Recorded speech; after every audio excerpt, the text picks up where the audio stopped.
नमस्कार साथियों, आज की इस वीडियो में जिस गंभीर मुद्दे पर हम बात करने वाले हैं उससे पूर्व हम आप सभी बीपीएससी टीआरई 2 में सम्मिलित होने वाले हमारे जितने भी साथीगण हैं उनके लिए महत्वपूर्ण सूचना है जो बीपीएससी आयोग के ऑफिशियल वेबसाइट से निकल करके अभी तुरंत आई है। दोस्तों, सूचना यह है कि आप सभी को ज्ञात है कि 8 दिसंबर 2023 की जो परीक्षा हुई वह परीक्षा जो है अपने तय जो उसका समय है उससे आगे जो है वो बढ़ा करके 2:30 बजे से लिया गया, इसलिए कि मौसम के हाल देखते हुए 7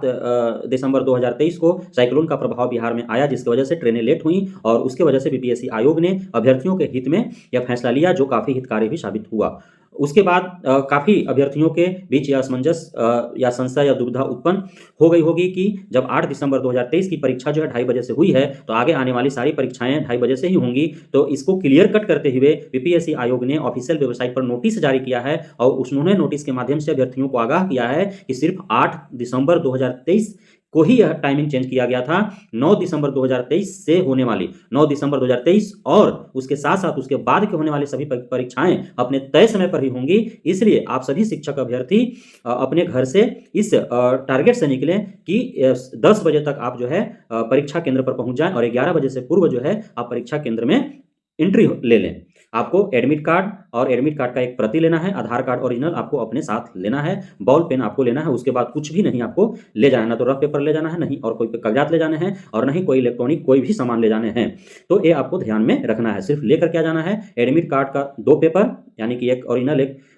जीरक्स, उसका ओरिजिनल जीरक्स जो प्रिंट आउट 2 निकलवा लीजिए और उसके बाद जो है आप वोटर आईडी कार्ड ओरिजिनल आपको रखना है। उसके बाद 1 या 2 बॉल पेन आपको लेना है, उसके सिवाय कुछ भी लेकर के आपको परीक्षा केंद्र के अंदर नहीं जाना है। तो ये मुख्य बातें हो गई 9 दिसंबर 2023 को होने वाले परीक्षा के साथ आगामी आने वाले परीक्षा के विषय में। अब हम लोग जो है इस वीडियो को जिस मुख्य मुद्दे को लेकर के आए हैं, जिस पर बातें करने हैं, उसको लेकर के हम बातें करते हैं। दोस्तों, बीएड को लेकर के जो है अभी मुद्दा गरमाए हुए है। चारों तरफ जो है भ्रामक स्थितियां उत्पन्न हो गई है बीएड के साथियों के लिए कि आखिर 1 to 5 में जो सिलेक्टेड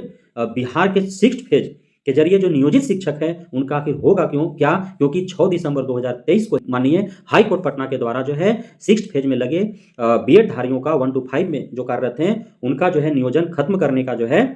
वो आदेश जारी कर दिया गया है माननीय सुप्रीम कोर्ट के 11 अगस्त 2023 के फैसले के आलोक में। तो अब जो है चूंकि आप सभी को पता होगा कि बीपीएससी टीआरई 1 में बीएड वालों को सम्मिलित किया गया था, उनको परीक्षा जो है उनसे ली गई थी, लेकिन उनका जो है रिजल्ट रोक दिया गया। हालांकि बीपीएससी आयोग, बिहार सरकार और शिक्षा विभाग जो है बीएड वालों को काफी अवसर प्रदान किया कानूनी लड़ाई लड़ने के लिए, कानूनी रूप से अपनी बातों को रखने के लिए, सरकार तक अपनी बातों को पहुंचाने के लिए। लेकिन और साथ ही बिहार सरकार और शिक्षा विभाग भी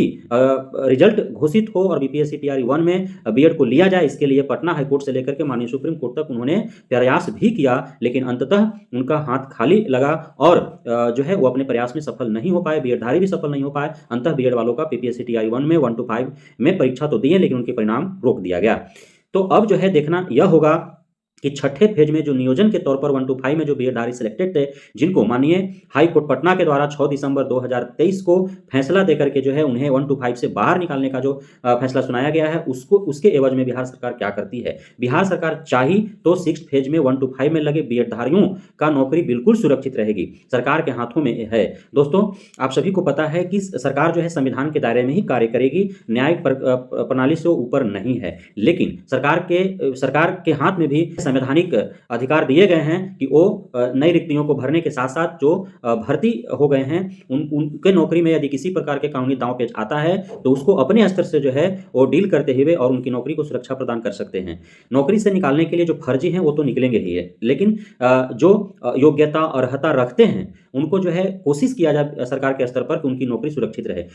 जो आपका हाईकोर्ट है या माननीय सुप्रीम कोर्ट है उसने सिर्फ यही कहा है योग्यता के आधार पर बीएडधारियों को 1 to 5 से निकाले जाने की बात कही गई है। ऐसा नहीं है कि उनको नौकरी से ही मुक्त कर देना है, ऐसी फैसला तो सुनाया नहीं गया है। यदि नियोजन के तौर पर 1 to 5 में बीएडधारियों को लिया गया था तो उनकी चूंकि वो लगभग 2 वर्षों तक उन्हें सरकारी सेवा में अपना योगदान दिया है, तो उसके आधार पर उन्हें 6 to 12 में, चूंकि वो बीएड किए हुए हैं तो ग्रेजुएशन हर हाल में किए हुए हैं, तो ग्रेजुएशन और बीएड दोनों है तो 6 to 10 के लिए वो तो अर्हता रखते ही हैं। साथ ही यदि जो पीजी किए हुए हैं वो 11-12 में भी वो अपनी अर्हता रखते हैं। तो जो जिस योग्यता को जो है धारण करता है उसके आधार पर उन्हें 6 to 12 में समायोजन करते हुए उनकी नौकरी जो है वो सुरक्षा प्रदान करना चाहिए। यदि जिस जो नियोजन नियमावली के आधार पर उनकी नियोजन की गई है, यदि उसमें समायोजन की प्रक्रियाएँ नहीं हैं, यदि उसमें जो है पदोन्नति की प्रक्रियाएँ नहीं हैं, तो उसमें भी जो है बिहार सरकार कैबिनेट मीटिंग करके उसमें सुधार कर सकती है। जैसे आप बीपीएससी के थ्रू जो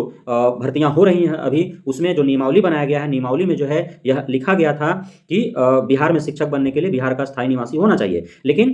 उसको जो है नज़रअंदाज करते हुए बीपीएससी टीआरई 1 में भी बिना उस नियमावली में संशोधन किए हुए बीपीएससी टीआरई 1 में भी बाहरियों को मौका दिया गया और बीपीएससी टीआरई 2 में भी बाहरियों को मौका दिया जा रहा है। तो यदि जिस नियमावली के आधार पर उनका नियोजन हुआ है उसमें संशोधन ला करके और जो बीएडधारी 1 to 5 में सिलेक्टेड थे उसमें जो भी बहुत हजारों की संख्या में तो टीआरई 1 में भी वो अपने योग्यता के आधार पर अपने बुद्धिमत्ता के आधार पर बीपीएससी क्वालिफाई करके और 9 to 12 में वो चले गए। बीपीएससी टीआरई 2 में भी 6 to 12 में हजारों की तादाद में वो चले जाएंगे। तो बहुत कम संख्या में बचेंगे, 10-12 हज़ार बचेंगे मुश्किल से, तो उनका समायोजन आराम से किया जा सकता है क्योंकि वैकेंसी जो है वो रिक्त हैं। 6 to 8 में भी वैकेंसीज है, 9 to 10th में भी है, 11 12th में भी है। बीपीएससी टीआरई 2 के बाद भी भरने वाली नहीं है। तो उन रिक्तियों पर जो है छठे पेज में जो नियोजित शिक्षक हैं जिनको 1 to 5 से निकालने की बात कही जा रही है, उन्हें 1 to 5 से निकाला जाए, लेकिन उन्हें नौकरी से ना हटाया जाए। उनका समायोजन करके जो है 6 to 12 में उनको जो है नौकरी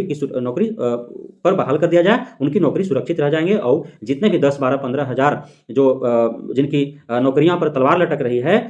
उनसे जो है वो खतरा टल जाए और उनके परिवार में जो रोशनी बुझते हुए दिख रहा है वो फिर से जले और उनके परिवार में उजाला छाए, ऐसे सरकार का प्रयास करना चाहिए। और हमें उम्मीद है 99% की सरकार इस पर विचार कर रही होगी, शिक्षा विभाग इस पर विचार कर रही होगी और जल्द ही आपको शुभ संकेत देखने को मिलेगा कि छठे फेज में नियोजन के तौर पर जो 1 to 5 में बीएडधारी लगे हुए हैं उनका समायोजन 6 to 12 में करते हुए उनकी नौकरी जो है वो सुरक्षित रखी जाएगी। तो इस उम्मीद के साथ आप सभी बीएडधारियों से मेरा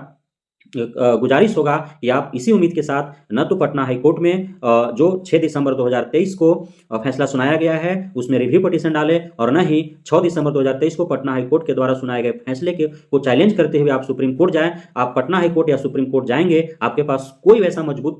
जो है पहलू नहीं है जिसे लेकर के आप जाएं और आपको सुरक्षा मिल सके। यदि दोबारा आप सुप्रीम कोर्ट जाएंगे, वहां से यदि आपको फैसला दे दिया गया, पटना हाई कोर्ट के जो फैसला सुनाया गया उसी को यदि कंटिन्यू कर दिया गया तो फिर आपको नौकरी से निकलना पड़ सकता है। इसलिए आप कोर्ट का दरवाजा ना खटखटाएं, बल्कि उसके बदले आप राज्य सरकार का सहारा लें, राज्य सरकार पर दबाव बनाएं कि आपकी नौकरी कैसे सुरक्षित रहे, राज्य सरकार तय करे। और राज्य सरकार के हाथ बंधे हुए नहीं है, राज्य सरकार को संवैधानिक अधिकार दिए गए हैं कि नौकरी में लगे हुए जो लोग हैं उनकी नौकरी की सुरक्षा बिहार सरकार कैसे करेगी वह उसके लिए रास्ता बना सकती है। जितने भी महागठबंधन के नेतागण हैं वो अपने लेटर पैड पर जो है वो ज्ञापन लिखें, जो है आवेदन लिखें, पत्र लिखें शिक्षा विभाग के नाम से भी, सचिवालय में भी और शिक्षा मंत्रालय में भी, ताकि छठे फेज में लगे हुए जितने भी शिक्षक थे 1 to 5 से उनको निकाल करके और 6 to 12 में उनका समायोजन किया जाए, उन्हें नौकरी से निकाला ना जाए। और 1 to 5 में जो रिक्तियां हैं उसके लिए डीएलएड मान्य है तो डीएलएड को उसमें जो है सरकार फैसला ले कि जो रिक्तियां बनेंगी बीएड वालों को निकलने के उपरांत उसको किस प्रकार से उसको भरे जाने हैं। तो इस प्रकार आप जो है अपने लोकल एमएलसी एमपी एमएलए से जो है मिले, उनके लेटर हेड से पत्र जो है लिखवा करके शिक्षा मंत्रालय, सचिवालय और शिक्षा विभाग के नाम से भिजवाएं ताकि सरकार पर, शिक्षा विभाग पर, सचिवालय पर दबाव बन सके और आपका जो है नौकरी सुरक्षित रह सके। तो ये पहल आपको करना चाहिए, इससे बिल्कुल 99% आपको सफलता मिलेगी। बहुत बहुत धन्यवाद आप सभी साथियों का, आपको शुभकामनाएं और हम ईश्वर से भी कामना करते हैं कि आपकी नौकरी सुरक्षित हो और हम उम्मीद करते हैं बिहार सरकार से कि आपको नौकरी से निकाला ना जाए बल्कि एक सकारात्मक पहल करते हुए और आपकी नौकरी जो है 6 to 12 में समायोजित करते हुए आपकी नौकरी सुरक्षित रहे। तो इन्हीं बातों के साथ मैं विदा लेता हूँ, फिर मिलूंगा। बहुत बहुत धन्यवाद आप सभी साथियों का हमारे साथ जुड़ने के लिए, हमारे साथ बने रहने के लिए, इतना प्यार देने के लिए। तो जय हिंद साथियों।